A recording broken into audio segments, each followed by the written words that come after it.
I'm comfortable with the fact that this is a hard business to be in.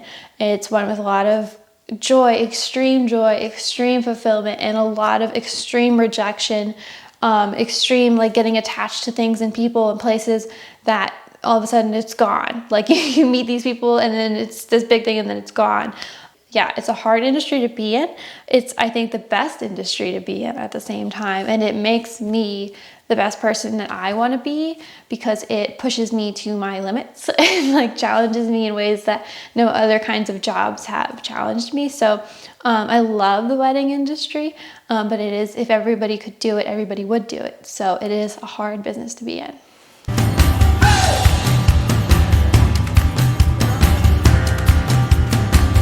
Okay, so I'm excited for our little chit chat. Thought it'd be something just different and fun to do today. So, okay, so I have this book. I have never, let me just say this, I've never been really big into journaling. I've always kind of liked reading, but never been like big into it, except now I found something that is really working really well for me, and I wanted to share it with you guys in case it works well for you too. So my mom actually got me this book for Christmas, and it is called The Self-Reliant Entrepreneur.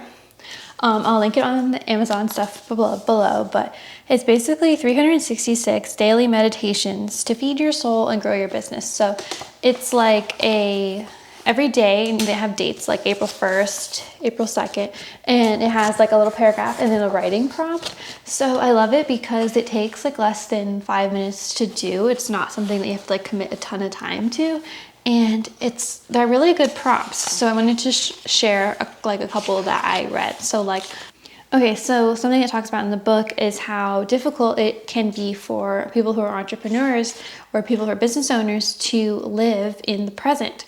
And that is valid and like it makes sense, because as a business owner, you're always reflecting on the past, on your mistakes, and you're always planning for the future. So when you have to do those things and they affect your success, which everybody in the world has to do those things, but for us, our job and our income depends on planning for the future.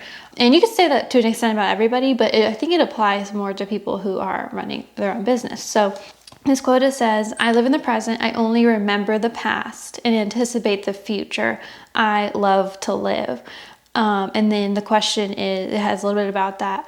The question is, what future event has you worried? And that was just one prompt I wanted to share, because I feel like as a wedding photographer, thinking about the future and thinking about weddings and thinking about things that are high stake environments will drive you nuts if you don't learn to lay those worries to rest and then trust your ability that if you do make a mistake, everything is going to be okay. And it's not that you're creating an environment where you can't mess up or that the risk is so high. We're gonna mess up, we're human. And learning to sit with those feelings. And sometimes people, weddings book a year out, and you can't be building anxiety for an entire year to photograph someone's wedding. So you'll just psych yourself completely out. So I think it's nice to have, just a book like this, just these little reminders that it makes sense to worry about the future if that's what you're doing.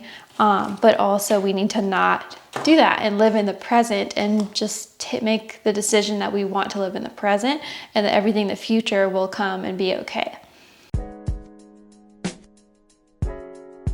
And then side note to that, something that I tell my second shooters on a wedding day is that I don't expect you to be perfect. I don't expect us not to make a mistake. I don't expect us to prevent mistakes. I just want us to fix them after, like damage control. So I don't, we're going to make a mistake today. I don't expect us not to, but let's just try to make good mistakes, or ones that if we forget this, we can go back and do it again. Or if we forget this, we can do it again. So I put my best effort forward to get as organized as possible. And I also know that every wedding I learn a little bit more. At every wedding I do something that I was like, oh, I'm going to do that differently next time. I just lower the expectation that I need to be perfect. And more so, I'm just doing my absolute best, with what I know has worked and is working right now. And I'm not surprised when we mess up. I'm more like, okay, let's fix it. This is our mistake today. So that's just something that I've learned over the years. So if that is helpful, take that with you.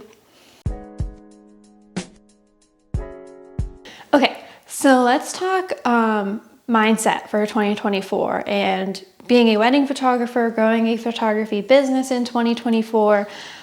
What does that look like? What does that feel like? Okay, so the biggest thing I think I've learned, I've been full-time for 5 years.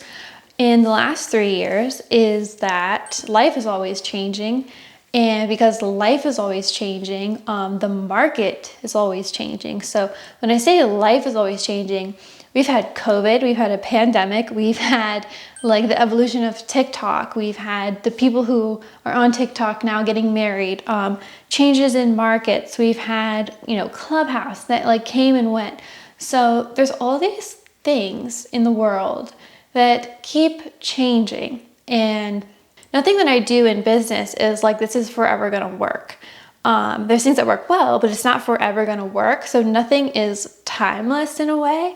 I think our experience and our skill levels with our cameras and stuff like that, that goes a long way. But I've learned how important it is to be aware that things will keep changing. And to stay relevant in, I think, any industry, but especially the wedding photography industry, we have to be open to those market pivots. So right now, like TikTok is huge. It wasn't huge when I went full time that first year. So just being aware that like it's not just shocking that everything is changing all the time. I think it's an opportunity for all of us to grow fast, and just knowing that like even now with the engagement gap, like couples are getting married a lot sooner. They're no longer taking a year engagement. Now they're doing 3 or 6 month engagements. People are used to Zoom calls now. Like you can do consult call over Zoom and it's like they don't even blink. They're used to being in meetings all the time. So I'll just say that things are always changing. And so things in our businesses also always need to change. And so I just go into 2024 kind of knowing that it took a lot to get to this year and a lot of pivots. And I have learned both personally and professionally that learning to be flexible is a skill that I think will go for years and years and years. And we always need to be developing new skills and new things. So that was kind of a long ramble, but things are always changing. And that's both good for us and like hard for us. And just to go along with that, if running a wedding photography business was easy, everybody would be doing it. It's not easy. If running a business in any business was easy, everyone would be doing it. So it's not easy. And I'm comfortable with the fact that this is a hard business to be in. It's one with a lot of joy, extreme fulfillment, and a lot of extreme rejection, extreme like getting attached to things and people and places that all of a sudden it's gone. Like you meet these people and then it's this big thing and then it's gone. So it is it's a hard industry to be in.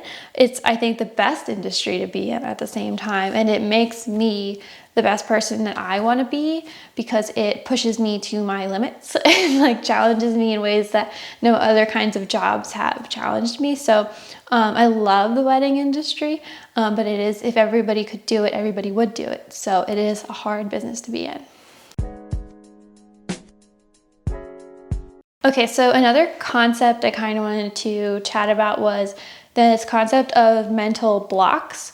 So mental blocks is something that I have come up talking to just people and like just talking to other people. I've realized that mental blocks are a normal part of building a business, and especially if you're building one in the creative world and you're naturally a creative, artistic person, not so much a business-minded person.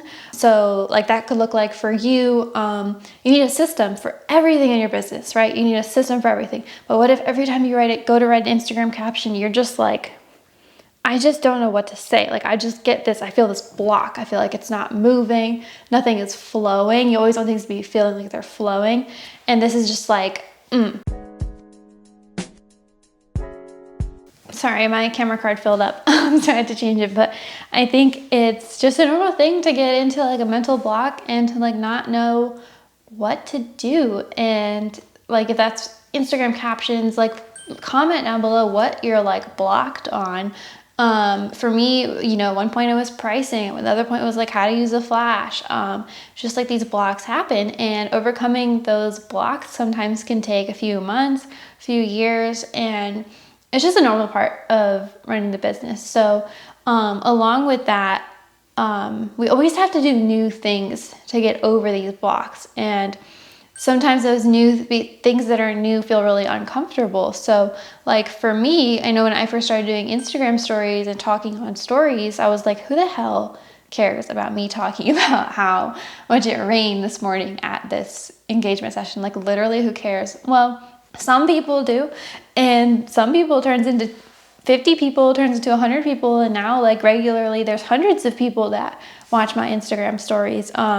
And it still feels uncomfortable every time, pretty much. Just like, I don't really know why anyone cares about this, but here I am on YouTube doing the same thing. So things are uncomfortable, and that was a mental block for a while that I was like, is it just because it's uncomfortable, does that mean I should not be doing it?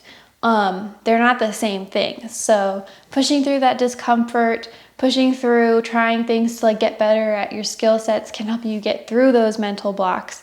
And yeah, so I hope that makes sense. Okay, and I haven't even got to the biggest thing I wanted to say about 2024 yet, but the biggest thing that I wanted to say about my mindset going into the year is that I decided on self-employment, not to get a 9-to-5.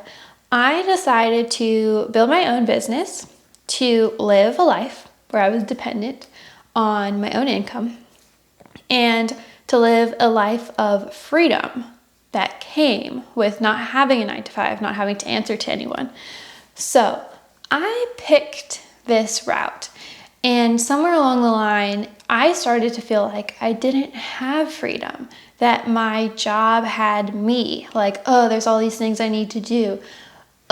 Like this resistance towards this career that I chose. And I realized it takes an active effort to continually appreciate and like cultivate freedom, even as someone who has freedom. So if you are someone, you know, who's self-employed, you own your own business, you might not feel like there's freedom. So you have to do things that remind you of that freedom so that you know that you have your business. Your business does not have you. And if you don't do that, if you don't ever take a day off, or you don't like, I always used to try to like work 9-to-5 on my photography business because my friends work 9-to-5, but I chose not to do that. So why am I matching their hours? If I can get everything done, I'm done. And just like enjoying that freedom and remembering why I chose this path was for the freedom and the life that you can create from being self-employed. So when it gets hard, confusing, comparison, inquiries, rejection, all these things can kind of throw a wrench into that. And so I just wanted to give a little motivational talk here, that don't lose sight of why you chose. And for me, it was freedom. For you, it might not be freedom. For you, it might be, you know, time with your family. For you, it might just be, you feel like you can make a lot of money, which is also great. Could be whatever it is, but whatever it is you chose, don't let the difficulty in building that business in that way get in the way of you achieving what you want and why you chose what you chose. So, okay, I know I also have not done an office tour yet of this new office. So go ahead and subscribe if you haven't, especially if you're a wedding photographer.